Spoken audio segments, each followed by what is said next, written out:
a lot of the parts that many of us are still aspiring to conquer in Toastmasters. Before I give a brief about what the objective of our speech are, I'd like to let you know that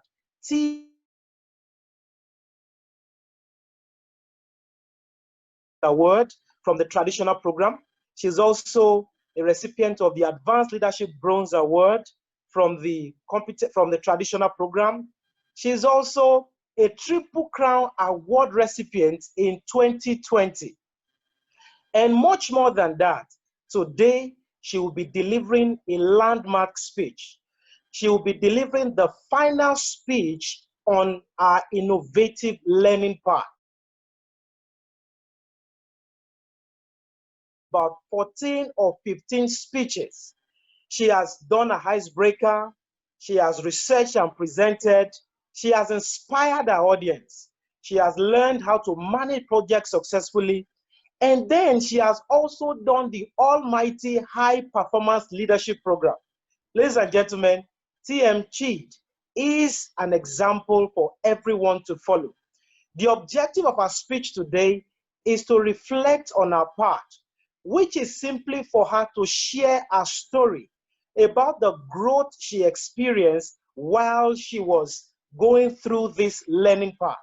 And I know it will be a very interesting story, even though it might be laconic. The duration of our speech is 10 to 12 minutes, and I hope to listen to a very engaging speech by TM Chidi, the Toastmaster. Thank you, the speech evaluator. You have simplified my job by introducing the speaker. Fasten your seatbelt as TM Chidi takes us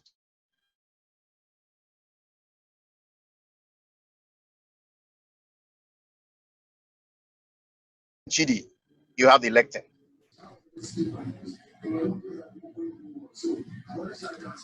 Shine bright like a diamond. Shine bright like a diamond. I'm sure a lot of us in this meeting know the song. It was sung by Rihanna, a Barbadian singer and songwriter. And the first part of the first stanza of the song goes like, find light in the beautiful sea. I choose to be happy. You and I were like diamonds in the sky. So you're a shooting star, I see, a feeling, a vision of ecstasy. When you think of a diamond, what word comes to your mind? What feeling does it evoke? A positive or a negative one? What image comes to your mind? Something dull and boring, something bright and sparkling. A Toastmaster, fellow Toastmasters and guests, good evening. Thinking back to when I gave my icebreaker speech on the innovative planning part, I had given a speech entitled Finding Me. Don't get me wrong, I wasn't lost, at least not literally.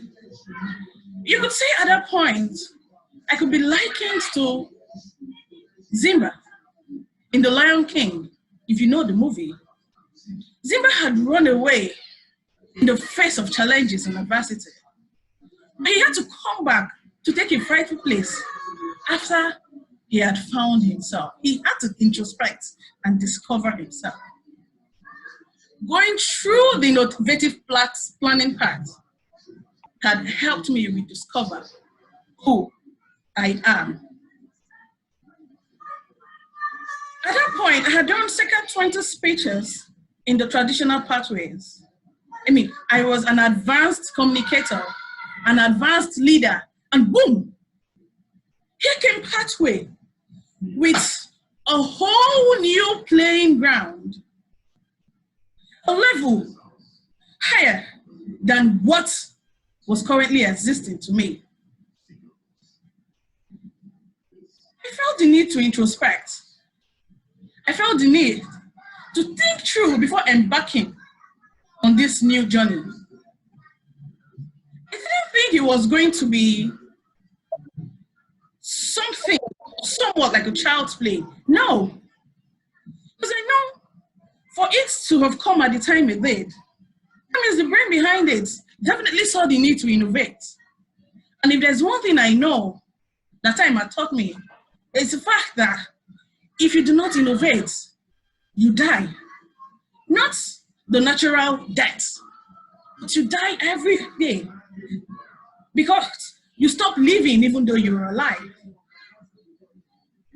The pathway experience opened up a whole spectrum of opportunities to explore, understand, and develop myself. Develop specific competencies that would help me professionally, academically, socially, you name it.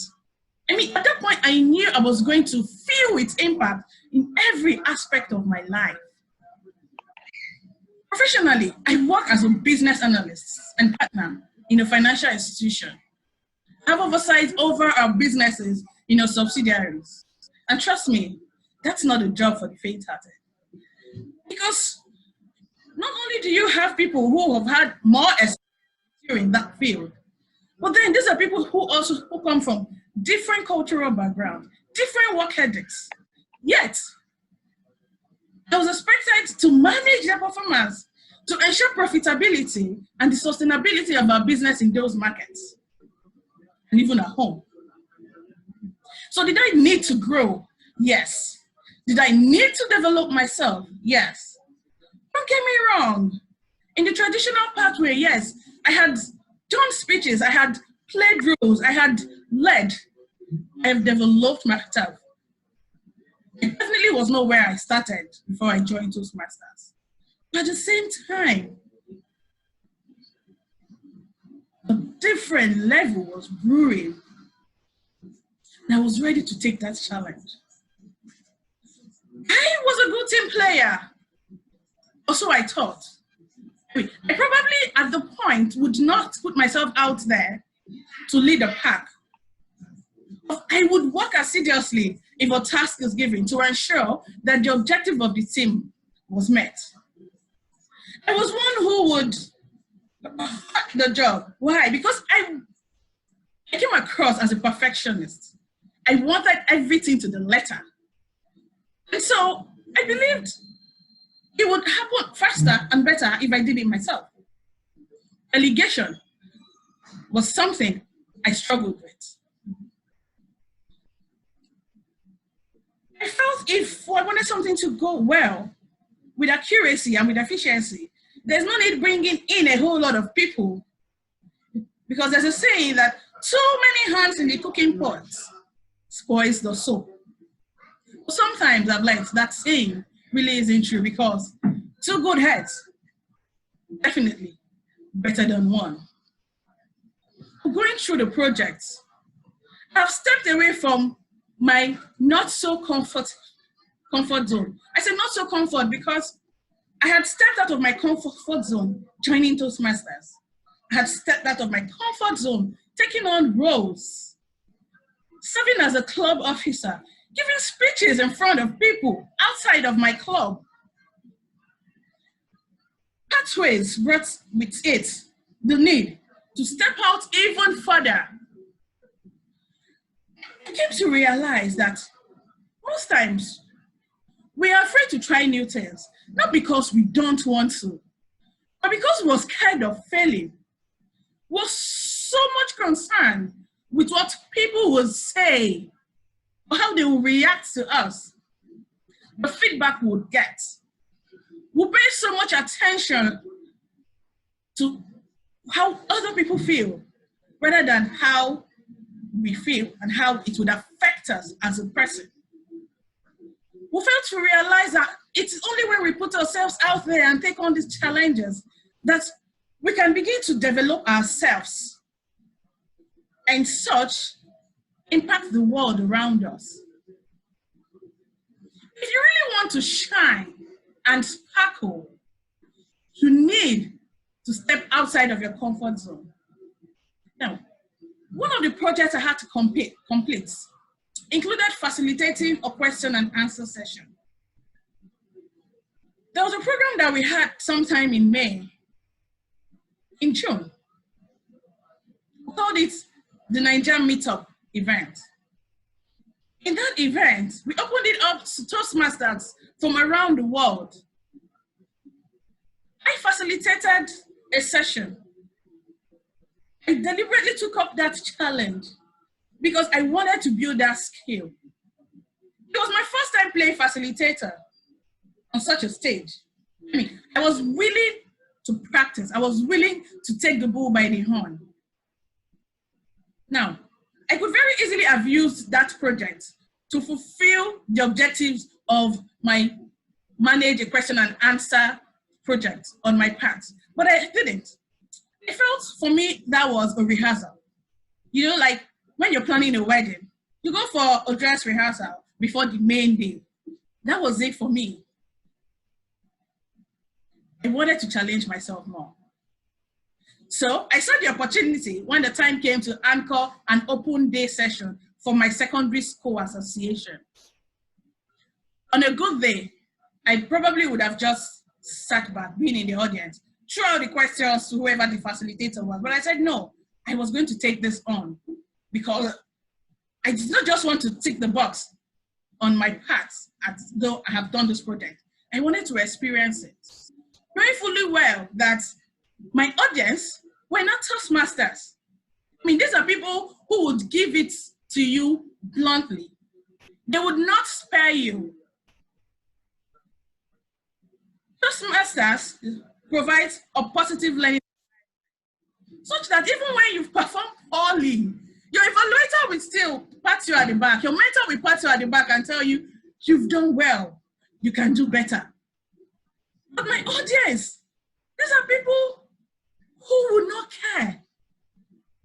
They can even tell you, please, I can do better. Don't mind that one. She's just blowing grammar as if she's the only one that can speak. But that was a challenge for me to take on because I needed to develop that skill. So I took on the challenge and I sought feedback from them.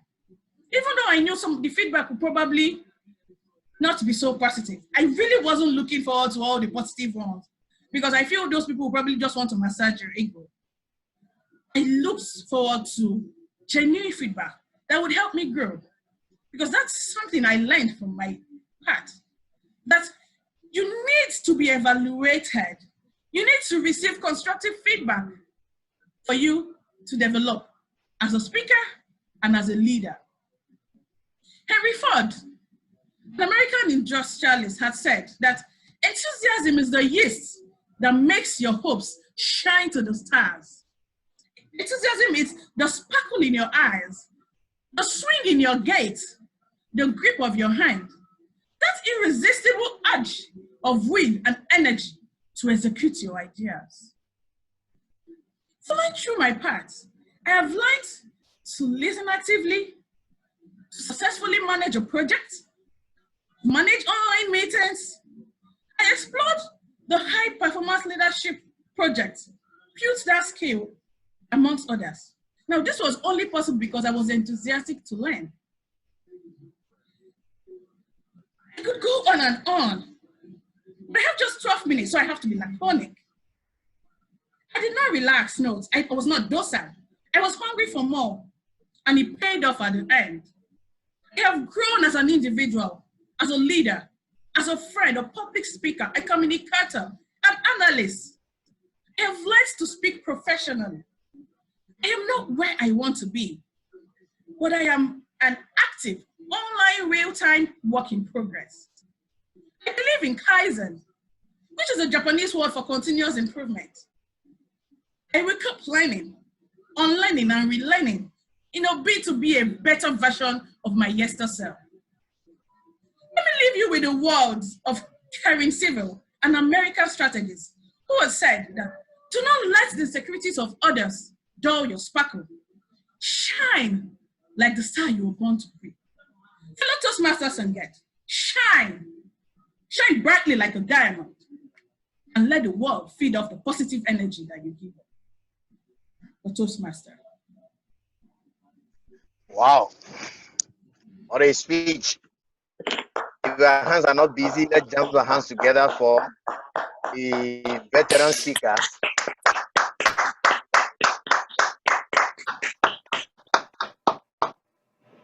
Wow. Get out of your comfort zone. I think we need to speak to ourselves. Get out of the comfort zone.